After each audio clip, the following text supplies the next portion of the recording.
Have you heard the cue from well-meaning teachers, open your mouth more or drop your jaw? So while mouth opening and jaw lowering can be very effective for certain vocal tasks, there are many instances when more jaw opening can actually inhibit the kind of sound and efficiency you're aiming toward. Just like any movable element of your vocal tract, the space from your larynx to the opening of your mouth or nose, the jaw plays a key role in how the sound waves that leave your vocal folds interact in the resonant spaces that sculpt your singing. We want to work toward understanding how your jaw works and how its movement affects the acoustic environment in your oral cavity. This is the final stop on our Vocal Tract series and playlist. So if you missed the previous videos about laryngeal neighborhood, anterior-posterior narrowing of the tongue into the pharynx, the soft palate, and how to manage medial-lateral narrowing of the pharynx, you can find the link to the playlist in the description. Today, we will talk about how your jaw works in concert with your tongue, cheeks, and lips to decide the color mix you want to share in whatever style or story you're singing. And hello there, if you're new here, my name's Dan Calloway. I teach musical theater, voice, and vocal pedagogy at Boston Conservatory at Berkeley. More than 25 years kicking around on equity stages, making all kinds of vocal mistakes, and more than 15 years helping singers get to work on Broadway, national tours, regionally, and around the world. And I'm very glad you're here with me today. So let's first take a look at the structure and function of your jaw. Your mandible, your jawbone, joins your skull at the temporomandibular joint, temporo up here and mandibular here joint. So it's held in place and moved by a family of ligaments and three primary muscles. So your masseters, your chewing muscles, the temporalis, and the lateral pterygoid. These are all primarily closers of the jaw. Your openers are located here below and are weaker because we have the help of gravity to let our jaws open. So as anyone who's fallen asleep on a train, plane, or a bus, that image will be helpful later. That is the natural pathway of the opening of the jaw. It's gently down and back. So I'll often invite singers to give their jaw a gentle hug to help it open in its natural pathway. And of course we can move the jaw forward and back and also side to side. But for the purposes of singing, this natural down and back curve helps all our resonating spaces remain most open and efficient. You can also see that opening and closing your jaw immediately changes the opening size of your oral cavity. If your jaw is more closed, the space in your mouth is smaller. Smaller space means more acoustic bounce and therefore promotes higher frequency boost. And if your jaw is lower, you have created more space in the oral cavity. So more space equals less sound wave bounce and reduced air and acoustic pressure. So you also have lengthened the shape of the overall vocal tract and therefore add more low frequency sounds to your color mix. So if I just sing an ah vowel in the middle of my range, so let's say like on a G3, you'll see this happen. So if I go ah,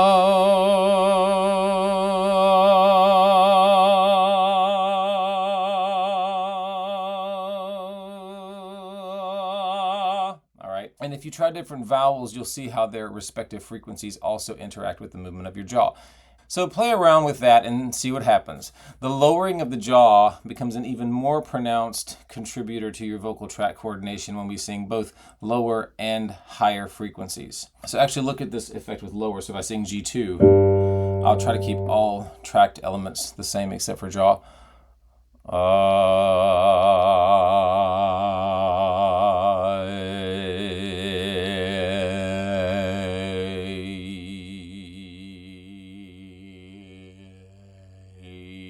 Yeah, I lose the E. So as you know from previous videos, there are many other levers in the tract. So I can lower my jaw and employ anterior-posterior narrowing of the tongue. So like say,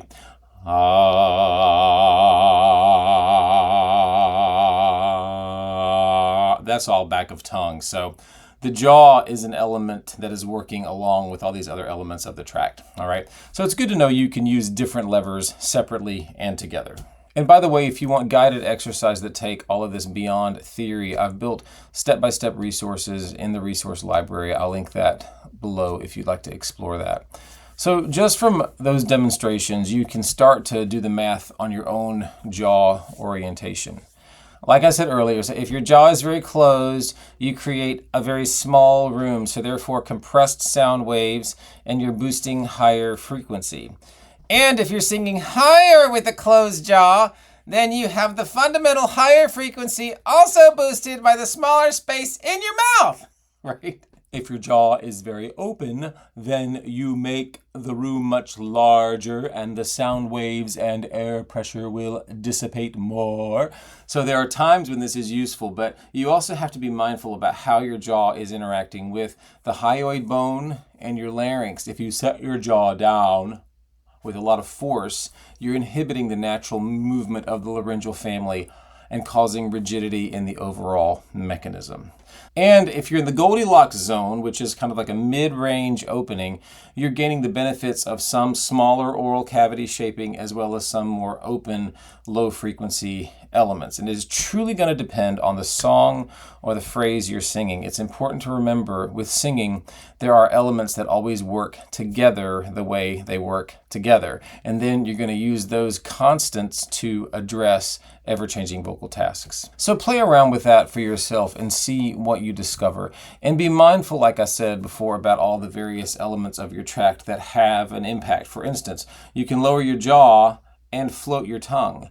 You can also narrow portions of the tract in concert with that, and you also have agency over where your soft palate lives, the laryngeal neighborhood. So we literally have thousands of coordinations available to us when it comes to tract shaping. So as you're playing with one lever, be aware of what the others are doing or not doing. It takes a while to become conscious of them working in concert, but it's definitely worth the brain cells and the exploration into unfamiliarity and trying new coordinations. So just a quick demo with singing to show you. I'll keep all elements as samey as I can, and then I'll show you the differences with jaw opening. So I'll use a phrase from Something's Coming from West Side Story. Okay, what is that note? I'll do together, I'll do open, open, and then I'll do a medium, okay? So first I'll do together.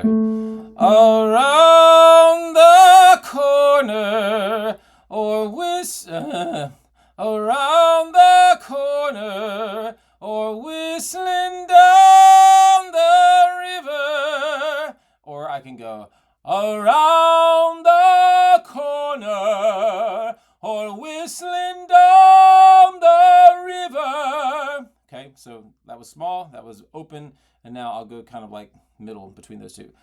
Around the corner, or whistling down the river.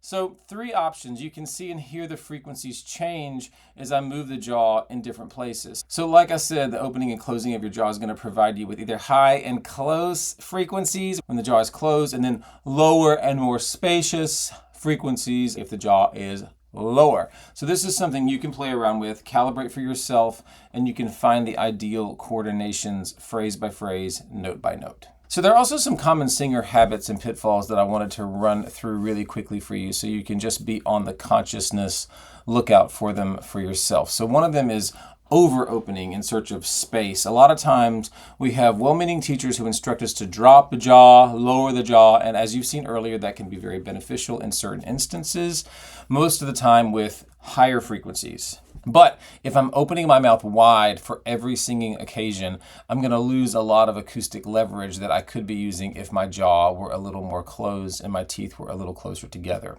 Another thing that we do is muscling the jaw down rather than letting it release naturally, and it's a very gentle down and back motion. So if opening the jaw feels like a muscular event, it definitely means that you're engaging your chewing muscles because they will be resisting the openers that you find here under your chin. So if you find that opening the jaw is requiring a lot of muscularity, give your chewing muscles a little light massage to help them soften, and then just witness the natural opening A lot of times I say, just pretend that you're falling asleep, like I said, on a plane or a train, and just note that natural movement. And it opens naturally down and back, and that is your natural path. And then when you practice, like I said before, you can just give your jaw a gentle hug and help it encourage it in this natural path. So if I were around the corner, a lot of times you'll see some jaw protrusion that wants to happen around the, so watch out for that. Let it really open, and it's around the corner, or whistling down the river. That's going to promote really the most efficient tract shape inside with the neighborhood of your pharynx. Another pitfall we tumble into is substituting this jaw drop idea for tongue and soft palate shaping. And we also don't realize that the tongue and the jaw move independently. So there are a lot of different EQ levers that we can dial in different ways. While our jaw is a terrific sound colorer, we have to understand how it is working in concert with what our tongue is doing, the height of the soft palate, the management of the pharynx, all of these other elements, what my lips and cheeks are doing. And also on the muscularity topic, sometimes we put a lot of effort into opening the mouth, or a well-meaning music director will tell us to spit out the words or to chew our articulation or to make sure that the back row can hear every word we say. So that often makes us work a lot harder muscularly with articulation and jaw opening, and that's actually counterintuitive and inhibits our sound. So you got to keep a lookout for that. It's kind of an emotional habit as well, because often I think if I work really hard at something, then that makes it worth it. And some things, I will tell you, a lot of things just get to be easy. It's a real grace that we get to have our senses working, and that we can hear, we can see, we can use our voices, and then we can collaborate and coordinate those elements together to make songs. So that's a real gift. And so singing itself is a real grace, and there's a real softening in receiving that gift. We want to walk into a place where it feels easy. So for all these habits, just some gentle chewing exercises like hums. Or there's a really good one that I go over in another video for jaw and tongue interdependence, where you can use syllables like la-yaga or yagada, and you can do any pattern. So you can be like la-yaga, la-yaga, la-yaga, la-yaga, la, or yagada, yagada, yagada, yagada, ya. So you're training the tongue to move independent of the jaw. You can also just get into a mirror, watch the coordination, and you can map that into what you're feeling, to what you're seeing, so that you start to get into procedural memory into your body with certain things, what they feel like, because a lot of times what we feel in our body is actually not what's going on in reality. So getting information from a mirror or even from a video can be very helpful.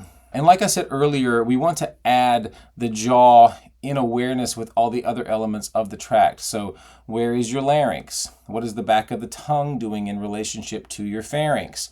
Where is your soft palate? How is the top of your tongue relating to your hard palate for vowel and for acoustic benefit?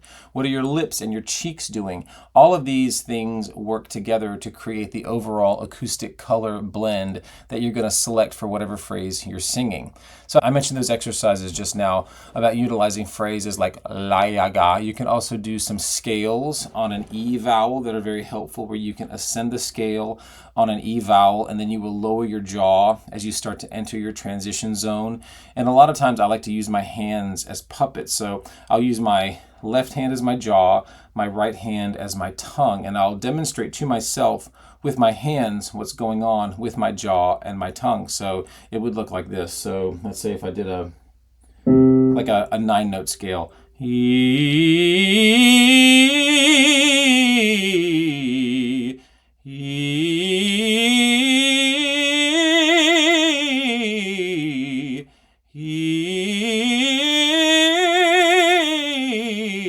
So if I don't lower my jaw, this is what happens.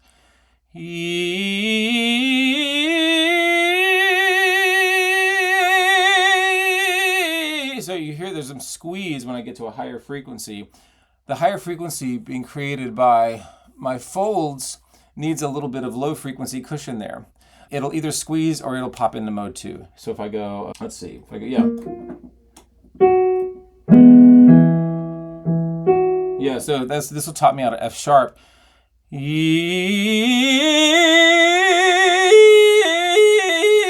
that's me moving the tongue and jaw a little bit. So you see just little millimeter movements in the tract have a retroactive effect on your registrations. The jaw plays a huge role, especially on a vowel like E, as you move higher. Those are things to play around with. And like I said, it'll be beneficial almost any vowel.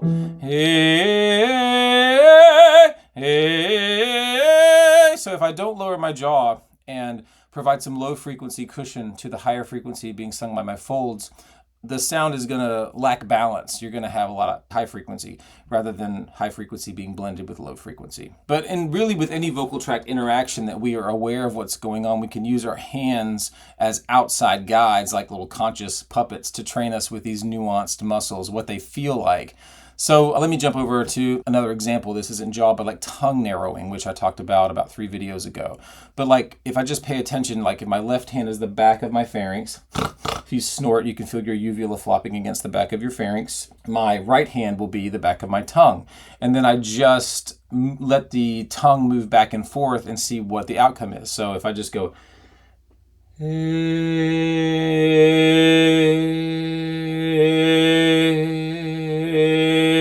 that's the result of my tongue narrowing back into my pharynx. Is narrowing the channel that makes the vibratory energy have this little cozy bottleneck, and it causes bounce and amplification just because of the narrowing of the back of my tongue. This coordination is huge. It's a really important one to become familiar with because it controls so many things, and it's such a huge benefit to know about if you want to add audible air or create more brilliance and vibrancy in the voice. That's what I'm trying to say. So incorporate jaw movement with the other factors that we've talked about, like I mentioned, and all those other checkpoints along the vocal tract, and just see what the outcomes are. The general rule of thumb is that if a movement in your tract is making the space smaller, you are going to be promoting a higher frequency. If something in your tract is making the space larger, you're going to be promoting a lower frequency. So lower larynx, lower frequency. Higher larynx, higher frequency. Tongue coming away from the pharynx, so making a more open tube, lower frequency. Tongue scooting back into the pharynx is creating a narrowing in the channel. You're going to promote some higher frequencies, more acoustic activity. Higher soft palate, lower frequency. Lower soft palate is a higher frequency. Lower jaw, lower frequency. And a jaw that's more closed position is going to promote a higher frequency. So if I'm bringing my lips and cheeks, that's also creating a muffling effect, which will also create a lower frequency. So that's a fun thing to play around with. So even if you have like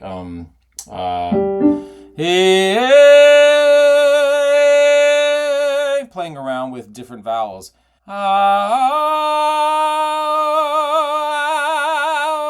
That's just me moving my lips. So it's really changing the shape of the vowel. And lips go a long way into like blending and creating certain vowel shapes. That's another video, but lips and cheeks are pretty huge too in adding warmth or promoting brightness by exposing teeth and hard palate. So coordinating all of these parts together does take time and practice and thought and patience. And you're coordinating a lot of unfamiliar interactions, so you will have to be patient with yourself. Give yourself a lot of grace and approach with a spirit of play. Remember, all sounds are on the table. If you can make a sound over and over and it's a sustainable, efficient sound, then that sound has something to teach another sound. So really be bold and let yourself experiment, even with the sounds that aren't even going to be the ones you want to share in front of people. Those are often containers of really important information. Like even today at the conservatory, I was playing around with tongue narrowing. And so like, I think we were in a head voice. And so we were doing things like, something like, we were really like engaging the root of the tongue. So it was like, and then just releasing the root of the tongue out.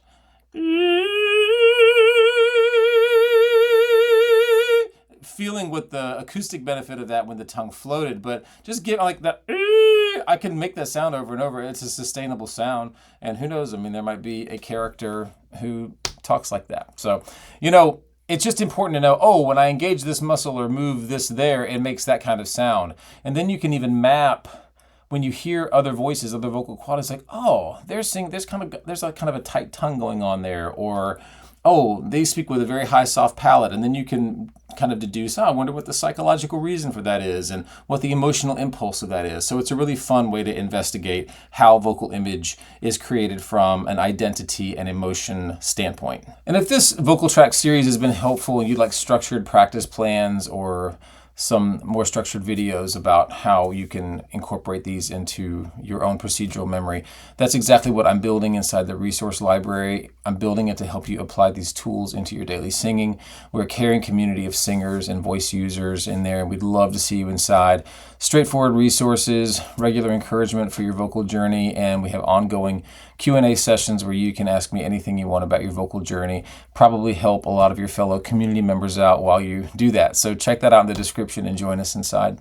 So today I hope you are excited about and have some more clarity about your jaw's role in shaping the resonance that you create. So remember, every choice we make as a singer, we want to promote balance, efficiency. We want singing to feel regenerative and even healing. We want the use of your voice to feel like it is a therapeutic event, because guess what? If it feels therapeutic to you, it's going to really feel therapeutic to those who are privileged to hear you. So there is a way to use your voice that is vibrant and creates more resilience, flexibility, and ease in your singing. So if you feel like what you're doing is not promoting balance and freedom and efficiency, we got to think about the tools you have going through the systems of the voice to see what might be causing you to work harder than you need to.